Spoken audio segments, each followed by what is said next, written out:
wabarakatuh. Shalom. Shalom.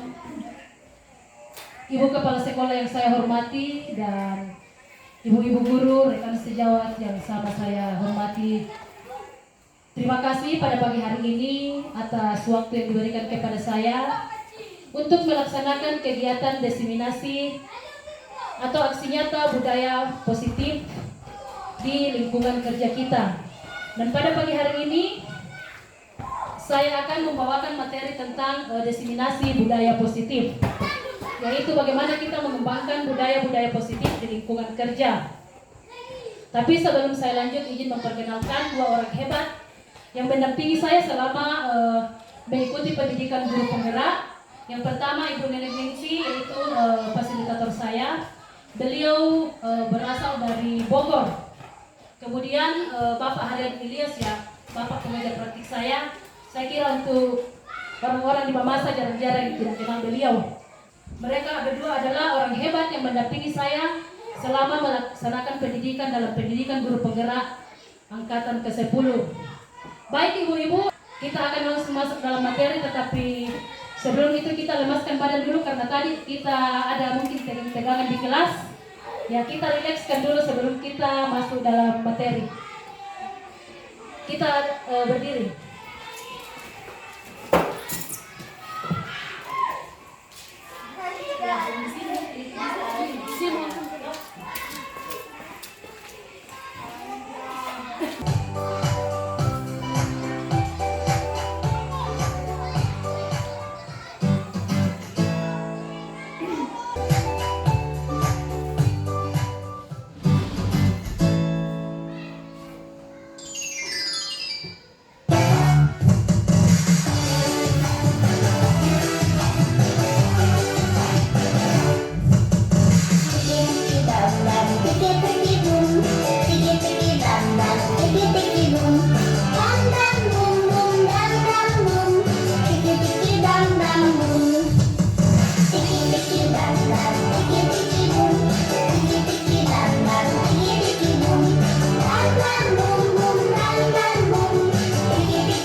Slide yang ada di depan kita mengenai kata merdeka menurut Ki Hajar Dewantara.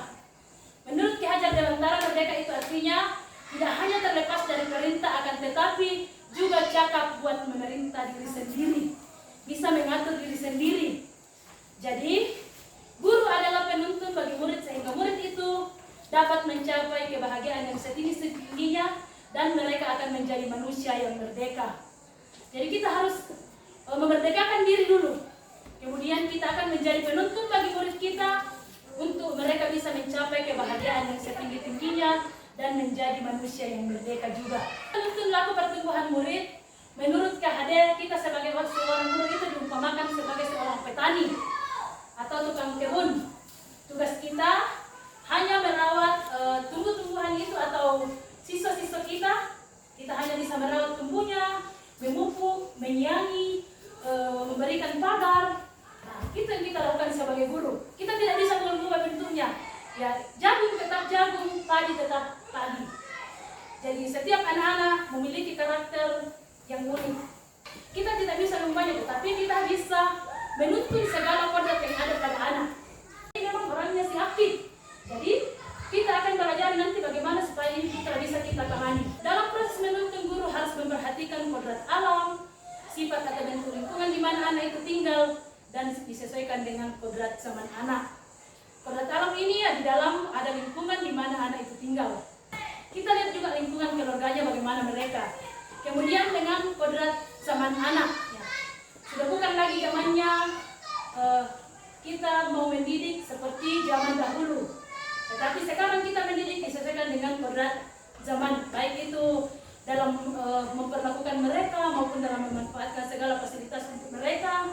Karena ketika kita tidak sesuai dengan kodrat zaman ini, ya kita masih akan tetap sama dengan guru zaman dulu yang hanya mengandalkan kekuatan dan perintah, sementara karakter anak-anak sekarang sudah tidak seperti itu. Kemudian selanjutnya, yang judul dari materi kita tadi itu apa itu budaya positif. Nah, di sini ada dua suku kata, yaitu budaya dan positif. Kira-kira ibu-ibu ada yang bisa memberikan pendapat apa itu, menurut ibu-ibu apa itu budaya positif? Budaya dan positif. Budaya positif mungkin kebiasaan yang menuju kepada nilai-nilai positif, nilai-nilai yang baik. Ya, betul.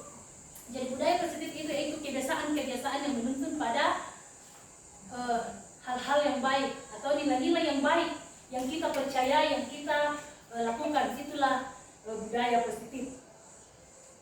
Kemudian konsep inti budaya positif yang kita mau pelajari hari ini yaitu perubahan paradigma belajar, nilai-nilai kebajikan, kebutuhan dasar manusia, motivasi perilaku manusia, posisi kontrol guru, keyakinan kelas, dan segitiga restitusi. Sudah ada beberapa ibu guru yang betul-betul belajar sendiri di PMM sudah pernah mendapatkan posisi kontrol guru. Karena ya, kita masuk di tema yang pertama, yaitu pembelajaran dengan paradigma baru.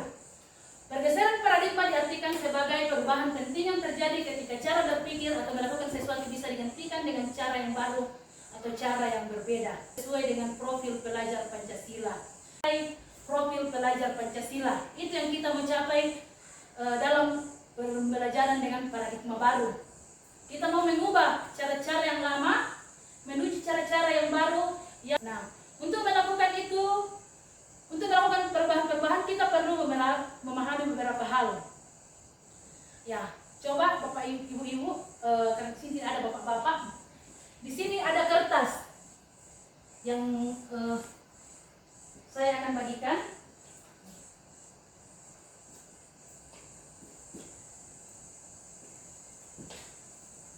Tidak ada isinya. Ya. Anggaplah kertas ini bagi ibu-ibu sesuatu yang sangat berharga. Coba digenggam. Anggaplah itu sesuatu yang sangat berharga bagi ibu. Kemudian ada seorang teman mau datang membujuk atau marah atau mau menekan atau mau menggoda atau mau menggelitik atau mau ditawari uang. Kalau ini menurut ibu sesuatu yang berharga, apakah akan dibuka untuk diberikan atau tidak? Tidak. Ya. Ada jawaban lain? Apa alasannya kira-kira, Bu? Kenapa tidak dibuka? Padahal saya ini sudah ngereng-renge, saya sudah marah, saya sudah membujuk. Kira-kira apa alasannya kenapa tidak mau dibuka? Ya, karena benda ini kita percaya bahwa ini sangat berharga. Ya, karena ini kita percaya bahwa ini adalah yang berharga untuk saya. Jadi, ketika kita memiliki sesuatu yang berharga, pasti kita akan bertahan. Sama dengan itu, dengan nilai-nilai. Ketika kita mempercayai sebuah nilai-nilai, maka itu akan kita pertahankan. Seperti dengan kita di memasak, nilai-nilai kita yang kita percaya itu ya. Kalau kita ketemu dengan orang lain, wah lusoki, lurek kekindo lusoki. Nah, itu adalah nilai-nilai yang kita percayai. Dan di tempat lain belum tentu ada. Makanya itu kita tetap lakukan karena kita percayai. Sini seorang ahli psikolog mengatakan ada beberapa miskonsepsi tentang makna kontrol yang dikemukakan oleh Dr. William Lester. Beliau meluruskan beberapa miskonsepsi tentang makna kontrol, yaitu ilusi bahwa guru dapat mengontrol murid. Ya, saya juga percaya sebenarnya bahwa guru itu bisa mengontrol murid. Tetapi menurut William Lester itu hanya sebuah ilusi atau tidak pasti kebenarannya. Boleh terjadi. Anak-anak belum yakin bahwa itu nilai yang sesungguhnya. Kemudian ilusi yang kedua bahwa semua penguatan positif efektif dan bermanfaat. Ilusi yang ketiga bahwa kritik dan membuat orang merasa bersalah dapat menguatkan karakter. Ilusi bahwa orang dewasa memiliki hak untuk memaksa. Ya, di sini kita akan melihat ada 5 kebutuhan dasar manusia. Yang pertama adalah kebutuhan untuk bertahan hidup. Ini merupakan kebutuhan pokok manusia. Yang pertama, misalnya makanan, pakaian, tempat tinggal, kesehatan, dan keamanan. Itu adalah kebutuhan dasar untuk bertahan hidup. Kalau kebutuhan makanan kita terpenuhi, pakaian kita, tempat tinggal kita, kesehatan kita, dan rasa aman kita terpenuhi, maka kebutuhan untuk bertahan hidup ini sudah terpenuhi. Kebutuhan dasar kedua adalah kasih sayang dan rasa diterima. Rasa diterima, dipedulikan, berbagi, bekerja sama, menjadi bagian dalam kelompok, itu adalah bagian dari rasa kasih sayang. Ibu-ibu ada yang merasa membutuhkan ini? Ya, semua individu membutuhkan ini ya. Kemudian yang ketiga, penguasaan. Ya, di sini ada harga diri, keinginan dianggap, kepemimpinan, prestasi, diakui dan didengar. Kemudian ada juga kebutuhan kita untuk kebebasan. Atau adakah di sini ibu-ibu yang tidak butuh kebebasan? Butuh ya, tetapi kebebasan dalam arti positif ya. Kita butuh bebas untuk mandiri, bebas untuk memiliki pilihan, bebas untuk mencoba hal baru, bebas untuk mengendalikan arah dirinya. Ya. Jadi ini kebutuhan dasar yang keempat. Kemudian kebutuhan dasar berikutnya adalah kesenangan. Ya, tentu namanya manusia pasti juga kita butuh kesenangan. Kemudian di sini ada kesenangan. Ya, betapa menyedihkannya hidup kalau tidak ada kesenangan ya. Kalau tidak senang sama dengan apa? Menderita, makan hati. Ya, jadi kebutuhan kesenangan belajar juga sangat penting karena ketika anak belajar dengan senang, maka tujuan pembelajaran yang diharapkan pasti tercapai. Betul atau tidak itu Ibu? Kalau anak-anak belajar dengan senang, pasti tujuan pembelajaran akan dapat. Apa yang kita ajarkan pasti mereka tangkap. Nah, murid-murid yang butuh kesenangan yang tinggi akan menikmati apa yang mereka lakukan di kelas. Murid-murid juga akan berkonsentrasi tinggi saat mengerjakan hal-hal yang disenangi. Misalnya, anak terus ingin keluar, tetapi ketika pembelajaran itu menyenangkan, mereka tidak akan meminta untuk keluar terus. Percaya atau tidak ini Ibu? Percaya toh? Ketika kita mengajar, ketika pembelajaran itu menyenangkan bagi anak-anak, pasti mereka tidak akan minta keluar, lupa waktu. Ya? Tetapi ketika pembelajaran itu membosankan, tidak menyenangkan, atau cara kita tidak menyenangkan, pasti walaupun kita di depan berkuar-kuar, mereka akan bertingkah aneh. Karena itu kebutuhan kesenangan mereka tidak tercapai. Jadi ingat, garis bawahi bahwa ketika kita melakukan kesenangan ketika kita memenuhi kebutuhan kesenangan kepada anak saat mengajar, maka tujuan pembelajaran kita pasti akan tercapai. Kemudian berikut penguasaan. Setiap murid memiliki kebutuhan untuk merasa kompeten, menjadi terampil dan diakui keterampilannya. Misalnya siswa yang berdesak-desakan ingin dahulukan diperiksa hasil pekerjaannya, jangan kita bilang kalau ada itu anak-anak, ayolah Bu Guru, saya duluan, sampai baku desak-desakan. Ini yang mereka cari penguasaan. Mereka ingin diakui keterampilannya bahwa kamu cepat selesai, pekerjaannya selesai. Ini penguasaan yang mereka butuhkan. Kita lihat di sini bahwa sangat penting bagi seorang guru untuk mengetahui kebutuhan dasar muridnya agar mengetahui alasan mereka bertindak setiap hari. Jadi ketika kita melihat murid kita aneh-aneh di kelas, menurut kita tidak bisa dikendalikan, kita cari tahu kebutuhan dasar apa yang mau dipenuhi. Dia mau bebas kah? Tetapi bukan berarti disuruh keluar. Dia butuh kesenangan kah? Dia butuh kasih sayang kah? Dia butuh penguasaan kah? Ya, karena ketika 5 kebutuhan dasar tersebut tidak dipenuhi, pasti akan menimbulkan reaksi. Sama dengan kita ibu-ibu, orang dewasa. Ketika kebutuhan dasar kesenangan kita tidak terpenuhi, pasti kita merasa gelisah. Ketika kita merasa tidak diterima di kelompok sana, pasti kita akan bergosip. Toh? Nah, jadi setiap manusia memiliki kebutuhan dasar. Kewajiban kita bagi seorang guru adalah mencari tahu apa kebutuhan dasar murid kita yang tidak terpenuhi sehingga terjadi sesuatu hal yang kita anggap kurang baik. Nah, itu dapat kita lakukan melalui percakapan guru dalam pendekatan disiplin positif. Jadi kita membangun komunikasi yang positif dengan siswa kita. Nanti kita lihat sisinya. Setelah kita belajar tentang 5 kebutuhan dasar manusia, untuk memahami alasan-alasan yang mendasari tindakan manusia, mari kita belajar tentang dunia berkualitas. Jadi, di dalam diri kita, di dalam otak kita, namanya sebuah dunia berkualitas atau sebuah memori indah yang menyimpan semua gambaran representasi dari semua apa yang Anda inginkan, bisa berisi orang-orang yang kita kenal, hal-hal apa saja yang terbaik dalam hidup Anda dan membuat Anda merasa bahagia dan terpenuhi kebutuhan dasar Anda, dan itu akan terus teringat. Jadi ada namanya dunia berkualitas kita, setiap manusia punya. Di sana akan tersimpan kenangan-kenangan yang indah yang membuat orang memenuhi kebutuhan dasarnya. Misalnya kita mengatakan, badat tak tujuh yo, itu sebenarnya tersimpan dalam dunia berkualitas kita. Jadi mari kita mengisi dunia berkualitas anak-anak kita dengan hal-hal yang positif. Kemudian ada namanya teori motivasi, hukuman dan penghargaan, dan restitusi. Dan kebutuhan dasar manusia yang harus dipenuhi, ada juga namanya 3 motivasi perilaku manusia. Jadi kita berperilaku itu karena ada motivasi atau ada dorongan selain untuk memenuhi kebutuhan dasar kita. Jadi baik ibu-ibu, kita lanjutkan saja materi kita karena situasi mati lampu. Tetapi mati lampu tidak akan menghalangi kita semangat kita pada hari ini untuk belajar. Kita tiba pada motivasi perilaku manusia. Ya. Jadi motivasi perilaku manusia itu ada 3. Yang pertama, untuk menghindari ketidaknyamanan atau hukuman. Kemudian motivasi yang kedua untuk mendapatkan hadiah atau penghargaan. Dan motivasi yang ketiga adalah untuk menghargai diri sendiri. Jadi ingat, ada 3 motivasi perilaku manusia. Yang pertama apa ibu-ibu? Ya, untuk menghindari hukuman atau ketidaknyamanan. Kedua, ingin dipuji atau mendapatkan penghargaan. Ya, ingin dipuji atau ingin mendapatkan penghargaan. Dan yang ketiga, untuk menghargai diri sendiri dengan nilai-nilai yang diyakini. Nah, untuk menghindari ketidaknyamanan itu yang seperti apa? Seperti ketika kita menyuruh murid untuk mengerjakan PR.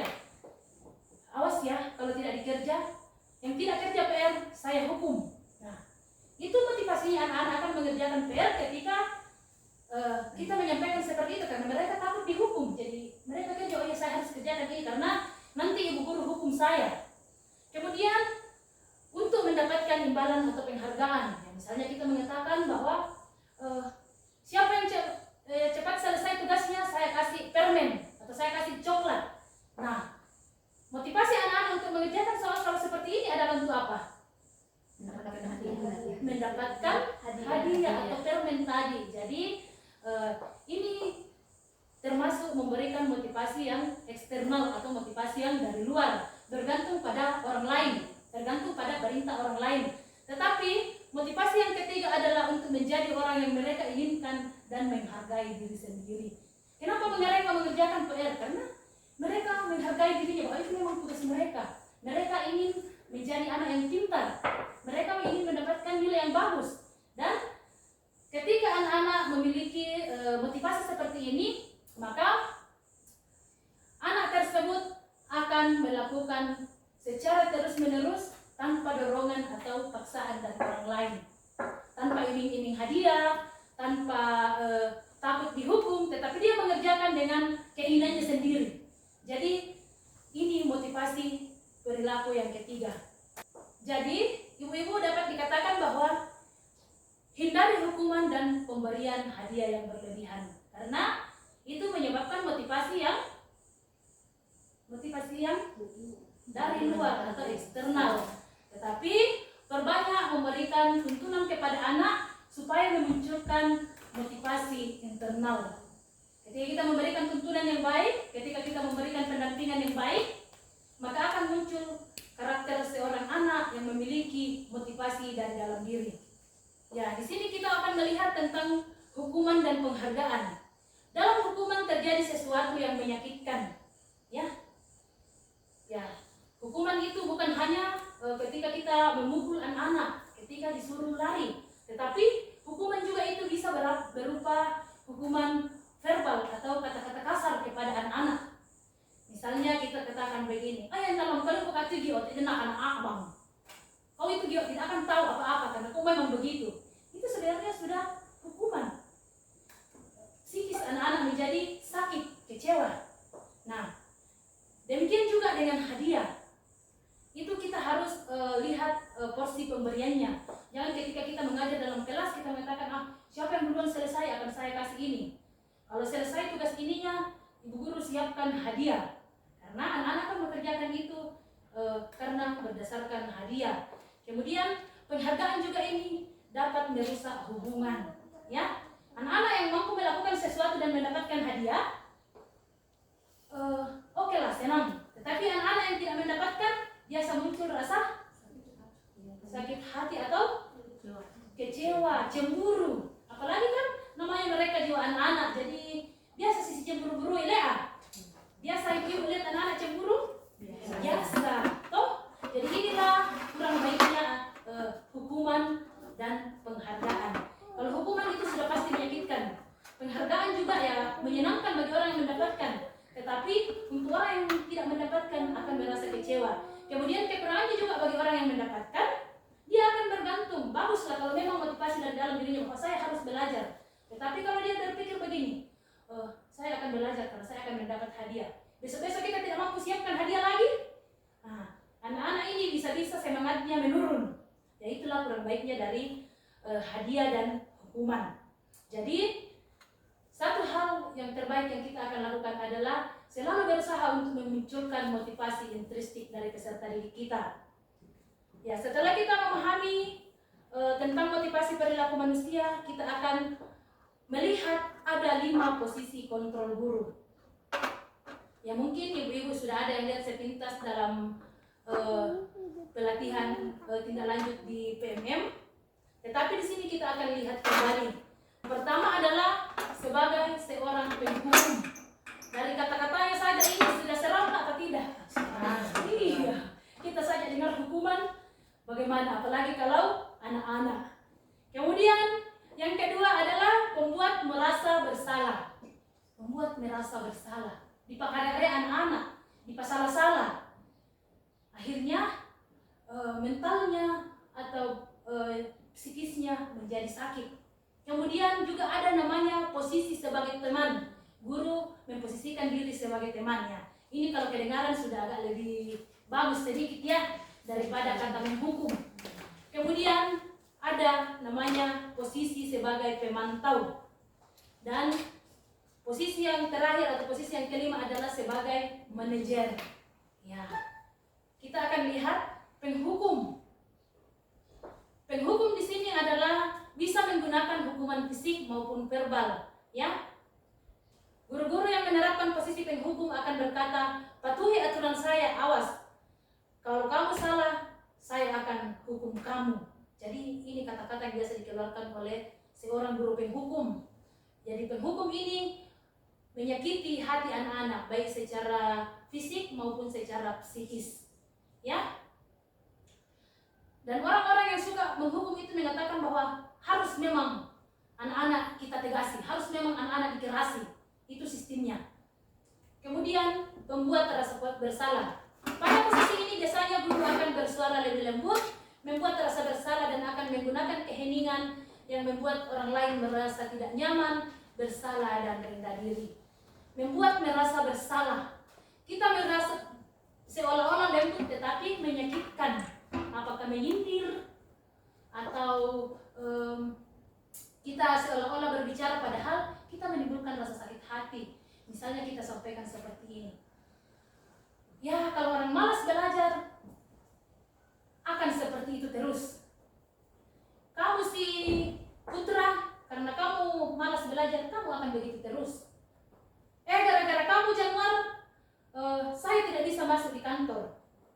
Gara-gara kamu Januar, saya dimarahi oleh ibu kepala sekolah.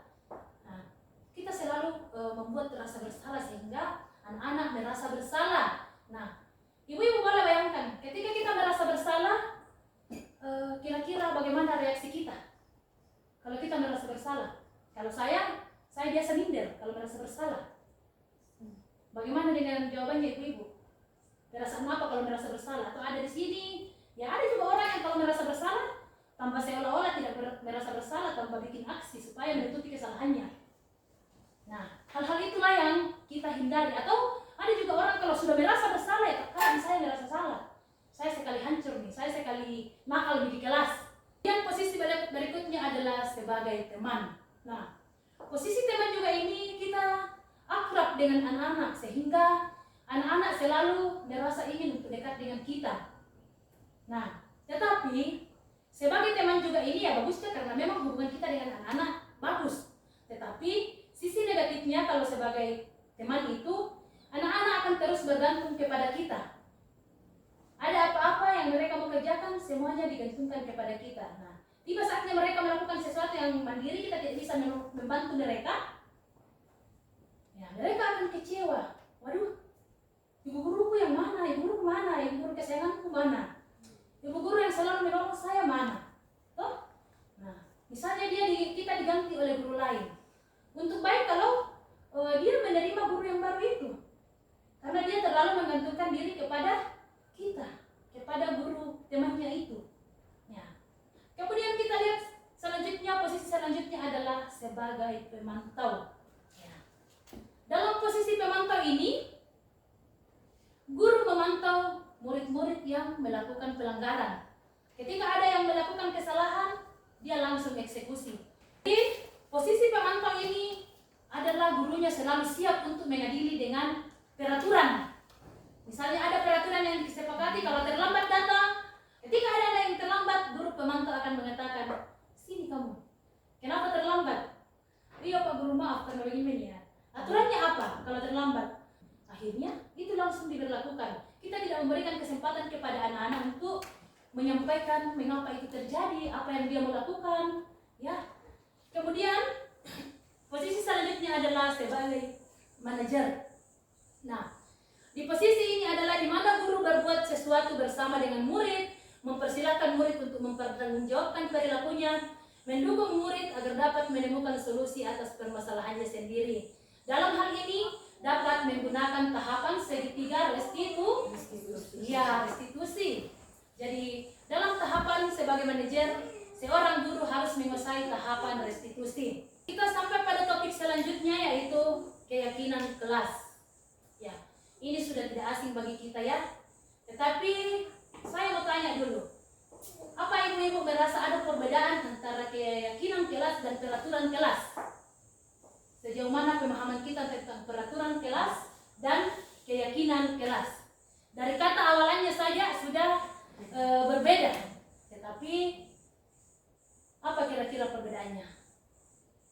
Kalau peraturan itu sudah ditentukan oleh guru atau sekolah, tapi kalau kesepakatan keyakinan kelas itu disusun bersama dengan siswa. Ya, luar biasa Bu. Ya, jadi keyakinan kelas itu disusun bersama dengan siswa, tetapi kalau peraturan kelas itu bisa saja disusun oleh sepihak atau aturan yang dikeluarkan oleh pihak sekolah atau pihak guru. Itu bisa saja. Nah, di sini saya punya pertanyaan. Mengapa kita harus memakai helm pada saat mengendarai kendaraan bermotor? Kira-kira mengapa Bu? Mungkin kita semua bisa memasukkan pendapat dengan pengalaman atau pendapatnya bagaimana? Kenapa kita harus selalu pakai helm kalau pakai motor? Melindungi dari bahaya. Yang melindungi dari bahaya, apa lagi? Memenuhi tata tertib kepolisian. Iya, memenuhi tata tertib kepolisian dan untuk melindungi diri. Ya, ini sebenarnya dua hal yang kita lihat sepintas sama tetapi sebenarnya berbeda. Yang pertama adalah untuk mengikuti tata tertib kepolisian. Ya, memang kita harus taat pada peraturan. Tetapi di satu sisi ketika misalnya kita mau keluar, kita mengatakan, wah di sana tidak ada di polisi, tidak usah pakai helm karena tidak ada di polisi. Itu biasa terjadi? Biasa. Ketika kita hanya mengandalkan bahwa memakai helm itu, kita meyakini bahwa memakai helm itu karena takut ditilang polisi. Ya. Kemudian yang kedua adalah untuk melindungi diri. Nah, ketika kita percaya bahwa memakai helm itu melindungi diri, maka kita akan pakai itu helm kemana-mana, walaupun sedekat manapun. Karena itu sudah terbangun dalam diri kita bahwa kalau saya tidak memakai helm, berarti saya tidak memperdulikan pada keselamatan saya. Karena kita tidak tahu apa yang akan terjadi di jalan. Nah, sama dengan saya, kalau saya ke sini ibu-ibu, walaupun orang di kota biasa bilang, tidak ada di polisi, jangan pakai helm. Tapi saya itu tidak rasa aneh kalau tidak pakai helm, karena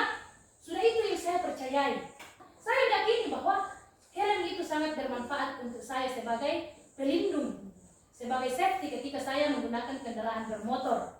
Nah, sama juga dengan peraturan dan keyakinan kelas. Kalau peraturannya, itu kan peraturan. Boleh iya, boleh saya ikuti, boleh tidak. Tetapi kalau saya yakini, maka itu pasti saya lakukan. Tanpa ada yang memerintah, tanpa ada yang mengawasi, itu pasti saya lakukan.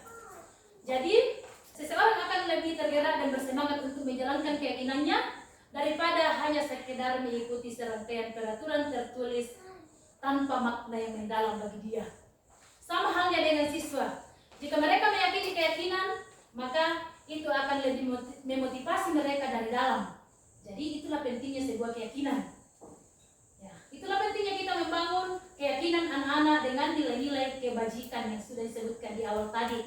Kita akan melihat bagaimana ciri-ciri keyakinan kelas atau keyakinan sekolah. Ciri yang pertama adalah keyakinan sekolah atau keyakinan kelas bersifat lebih abstrak dari peraturan-peraturan biasanya. Abstrak ini artinya lebih sederhana, tidak terlalu resmi, tetapi itu menjadi sebuah keyakinan. Kemudian keyakinan kelas berupa pernyataan-pernyataan universal atau pernyataan-pernyataan umum bersama. Kemudian pernyataan keyakinan kelas dibuat dalam bentuk-bentuk positif. Kira-kira bentuk-bentuk positif ini bagaimana? Berarti kalau ada bentuk positif berarti ada juga bentuk negatif. Nah, kalau kita sebutkan dulu bagaimana bentuk-bentuk negatifnya. Contoh-contoh peraturan Kata-kata tidak, kata jangan. ya, selalu mengikutkan jangan. Jangan buang sampah dalam kelas.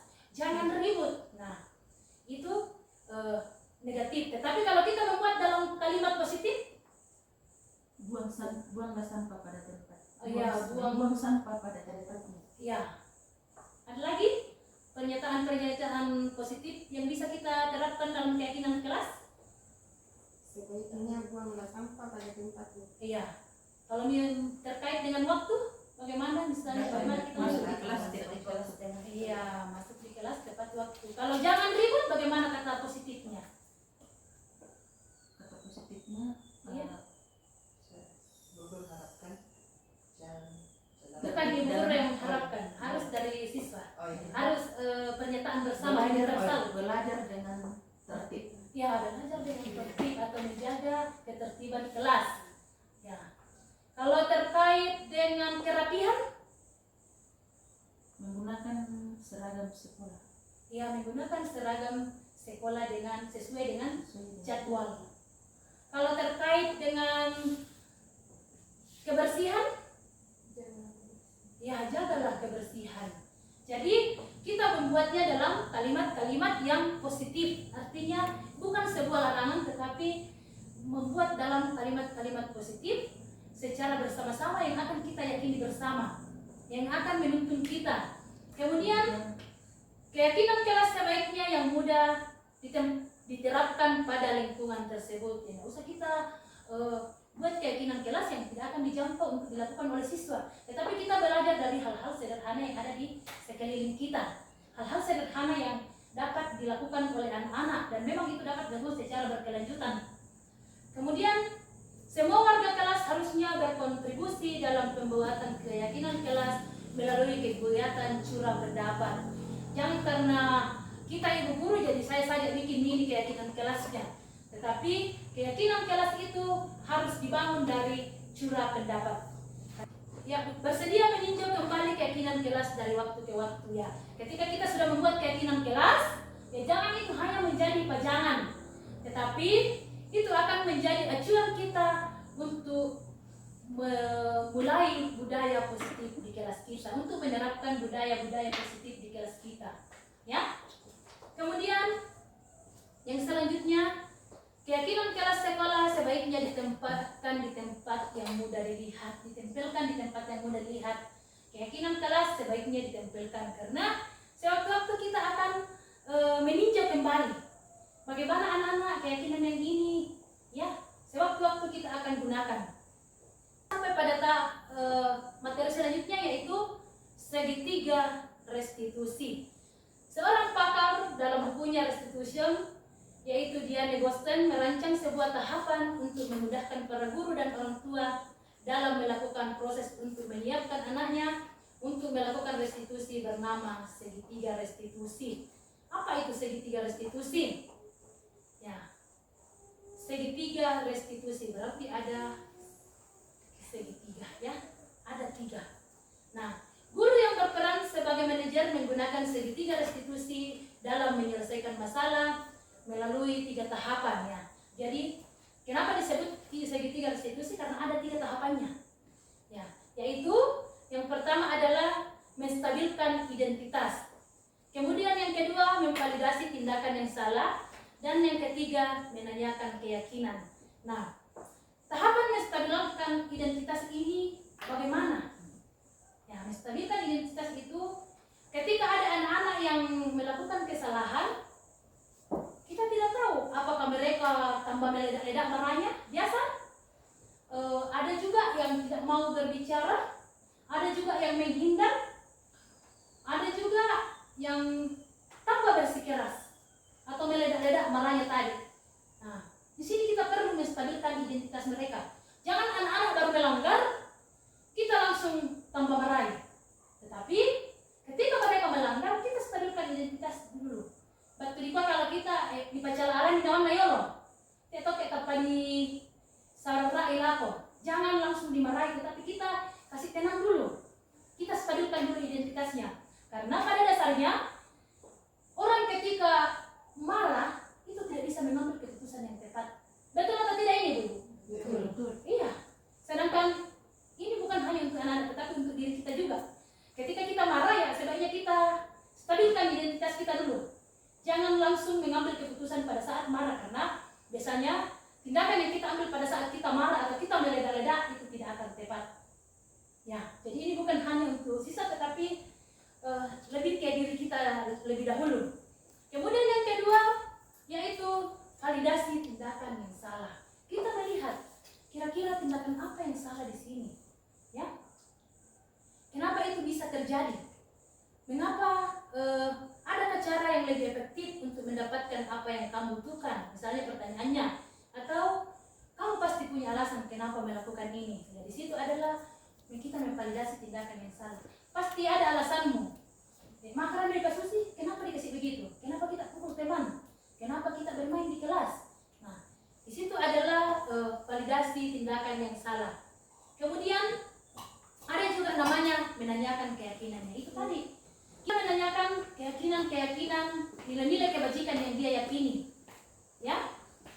Kemudian di dalam menanyakan keyakinan.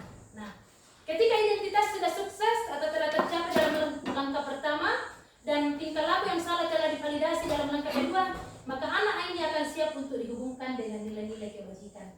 Maka masanang mau penawanna, kemudian dia sudah menyebutkan apa pelanggarannya, sudah tervalidasi, dia sudah tenang, sudah tervalidasi tindakan salahnya. Sekarang kita tanyakan, apa keyakinanmu? Apa keyakinan kelas kita tadi? Itulah manfaatnya keyakinan kelas atau keyakinan sekolah untuk membantu kita dalam melakukan restitusi. Ya, jadi ibu-ibu, ketika kita ingin memposisikan diri sebagai seorang manajer, dari berapa posisi kontrol guru tadi? 5. Ada yang masih ingat? Pembuku. Membuat posisi bersama. Iya. Kemudian sebagai teman sekolah. Iya, teman, iya. Ya, sebagai teman pendidikan dan sebagai manajer. Ya, sebagai manajer. Posisi yang sangat diharapkan dari kita sebagai guru-guru adalah sebagai posisi manajer. Karena itu, mari ibu-ibu kita akan mencoba mempraktekkan posisi diri kita sebagai manajer. Ketika kita bisa mempraktekkan posisi diri sebagai seorang manajer dalam menghadapi siswa-siswa kita, maka yang perlu kita pahami adalah apa tadi? Tahapan segitiga restitusi. Yang pertama apa? Menstabilkan identitas. Yang kedua, validasi tindakan yang salah. Kemudian yang ketiga adalah menanyakan keyakinan. Kita tanyakan keyakinannya. Jadi itulah ibu-ibu materi yang saya sampaikan pada hari ini, yang akan menolong kita untuk menerapkan budaya-budaya positif di lingkungan sekolah kita.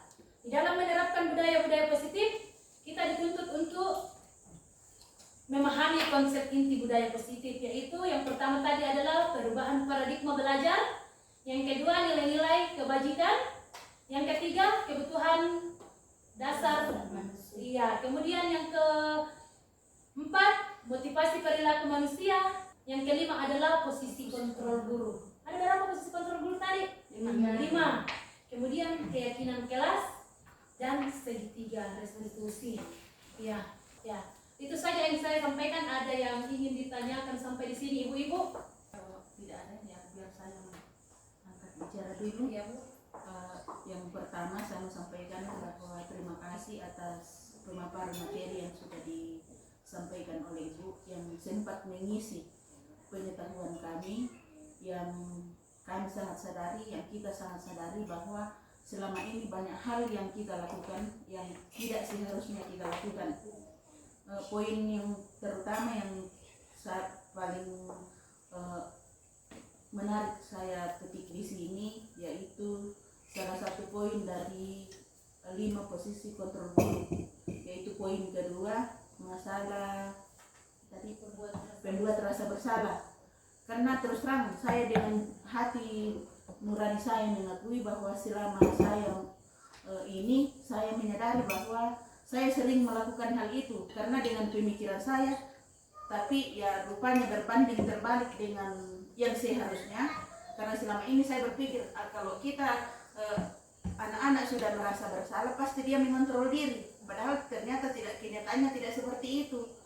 Ya kan pikir kolek pak, maka tini narasa bukan itu salah tuh ya seharusnya begini. Ternyata berbalik dengan apa yang muncul di benak saya.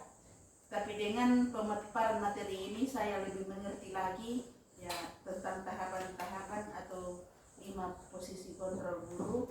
Yang mudah-mudahan kita semua bisa memahami, dan ini bukan berarti hanya untuk mendukung kegiatan ibu, tetapi ini menjadi bekal kita ke depan semua guru di sini. Mudah-mudahan kita bisa ya di kepala langsung berubah 100% itu agak sulit, tapi paling tidak ada makna yang kita petik. Ya, sekali lagi terima kasih kepada ibu. Mudah-mudahan terus kita ke depan terus berkembang dan melangkah lebih maju.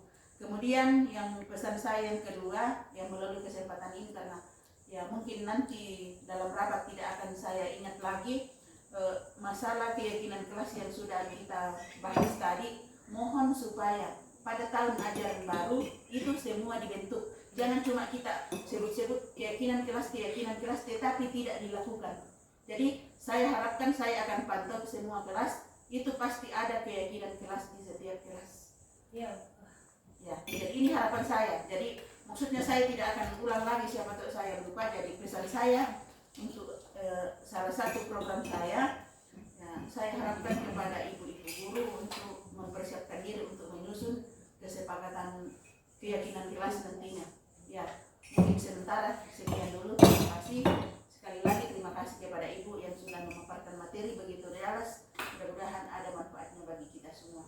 Ya, terima kasih juga ibu. Jadi ya, memang itu tadi saya tanggapi bahwa ibu menganggap bahwa itu akan efektif ya.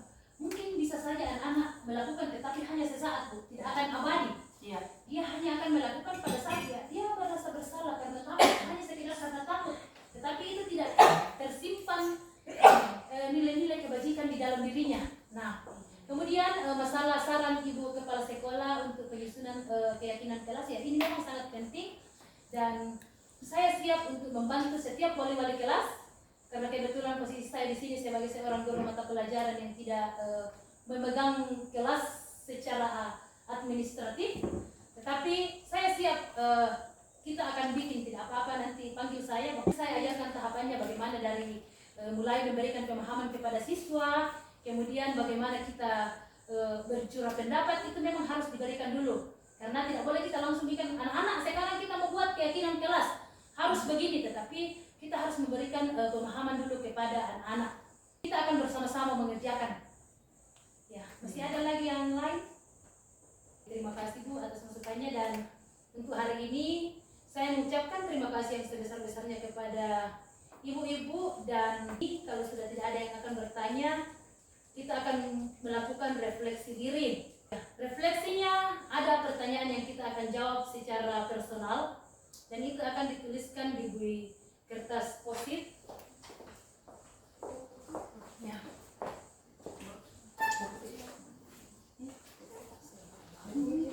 Mungkin dia buat.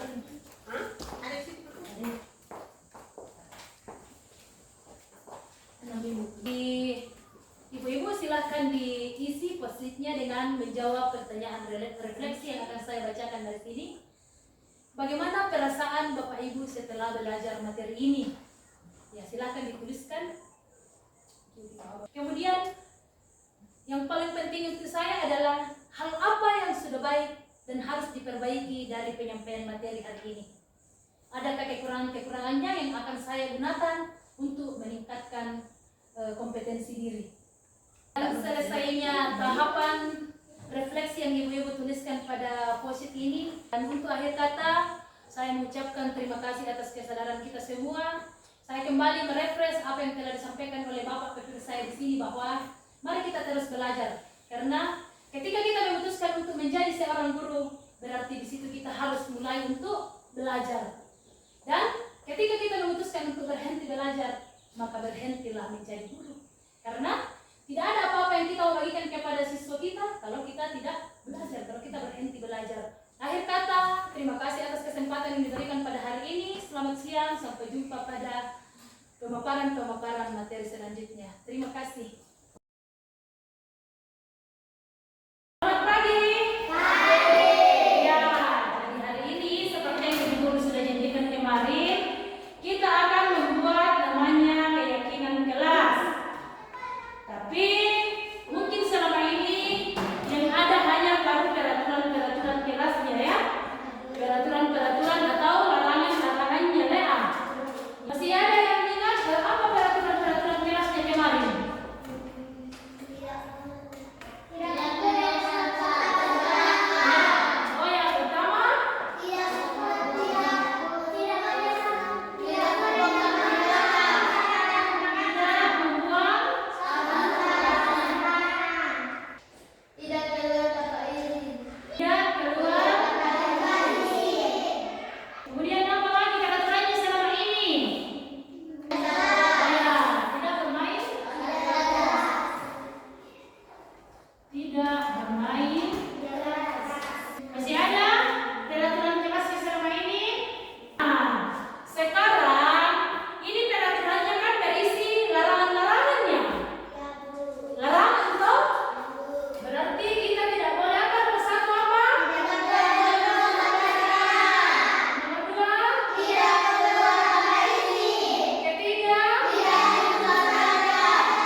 kelas